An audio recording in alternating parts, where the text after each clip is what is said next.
So বন্ধুরা, কেমন আছো তোমরা সবাই? Welcome back the another video of Shahbabu YouTube channel.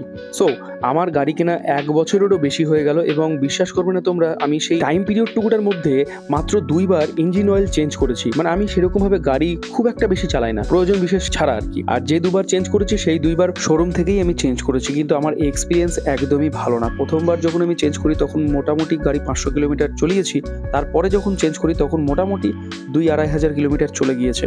এবং আজকেও আমি চেঞ্জ করব। আমার গাড়ি চলেছে মোটামুটি অনেকটা এবং টাইম পিরিয়ড পারই হয়ে গেছে বলতে গেলে আমার ইঞ্জিন অয়েল চেঞ্জ করার।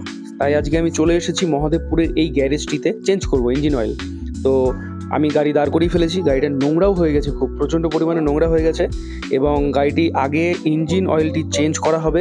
মানে আগের ইঞ্জিন অয়েল যেটি আছে আমার গাড়িতে বর্তমানে, সেই ইঞ্জিন অয়েলটুকুটাকে আগে বের করা হবে এবং সেটি বের করার পরে তারপরে আমি নতুন ইঞ্জিন অয়েল রিজার্ভ করাবো আর কি।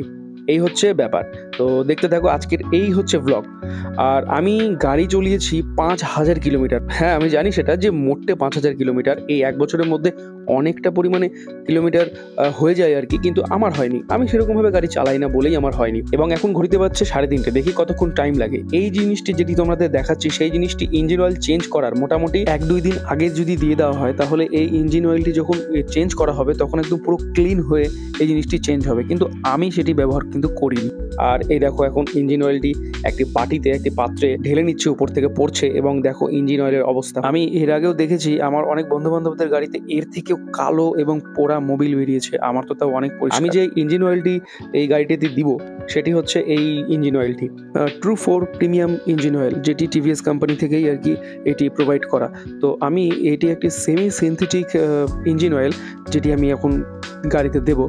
এর থেকে সব থেকে বেটার হয় যদি পুরোপুরি সিনথেটিক ইঞ্জিন অয়েল দেয়া, কিন্তু সেটা পসিবল হচ্ছে না, সেটার দাম অনেক বেশি এটার থেকেও। যার জন্য আর কি এই সেমি সিনথেটিক ইঞ্জিন অয়েলটি আমি গাড়িতে দেবো এবং এটির লাইফ সিনথেটিক ইঞ্জিন অয়েলের থেকে অনেকটা কম। আমাকে অনেকবার করে শোরুম থেকে ফোন করা হয়েছিল, শোরুমে গিয়ে আমার কথা ছিল এই ইঞ্জিন অয়েলটি চেঞ্জ করার, কিন্তু বিশেষ কিছু কারণবশত, সেই কারণগুলি কি সেটিও আমি তোমাদের জানাবো এই ভিডিওতেই।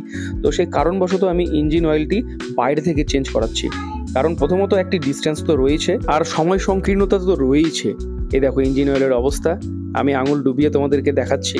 এই দেখো কি অবস্থা, পুরো কালো হতে চলেছে। পুরোপুরি কালো হয়নি ইঞ্জিন অয়েল, কিন্তু কালো হতে চলেছে। থ্যাঙ্ক গড আমি তাড়াতাড়ি আর কি ইঞ্জিন অয়েলটি চেঞ্জ করে নিয়েছি। এরপরে চেষ্টা করব খুব তাড়াতাড়ি ইঞ্জিন অয়েলটি চেঞ্জ করার। এবার তো 5,000 কিলোমিটারে চেঞ্জ করলাম। শোরুমে না যাওয়ার মেন কারণ, এইখানে একটি রাবার থাকে আমার গাড়ির ইঞ্জিন অয়েলের যে ঢাকনাটি রয়েছে, সেই রাবারটি কিন্তু আমার যখন আমি শোরুমে গাড়ি কাজ করিয়েছিলাম তখন কিন্তু এটা দেয়নি। মানে ওরা যখন বের করেছে রাবারটি কোথায় পড়ে গেছে এবং সেটি তারা দেয়ও নি উঠিয়ে, বা নতুন কোনো রাবার। এই হচ্ছে পরিস্থিতি। আর করাবো ভাই শোরুম থেকে কাজ?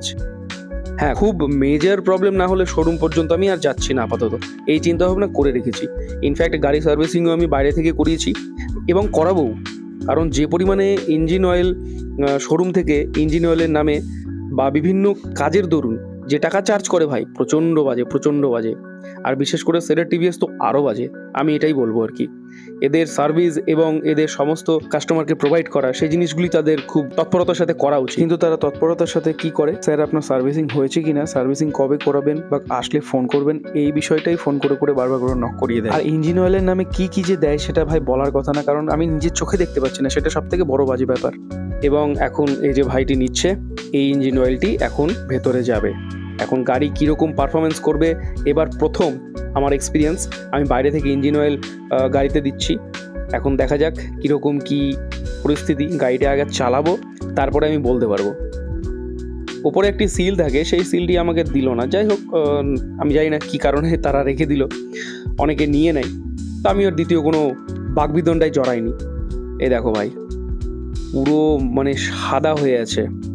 এই দেখো পুরো সাদা হয়ে আছে। এই ইঞ্জিন অয়েলটি দীর্ঘদিন গাড়ি রান করাতে করাতে এই ইঞ্জিন অয়েলটি মানে কালো হয়ে যায়, ভাবা যায়? মানে ইঞ্জিনে থাকতে থাকতে কীরকম অবস্থা হয়, ইঞ্জিনের ঘর্ষণে ঘর্ষণে।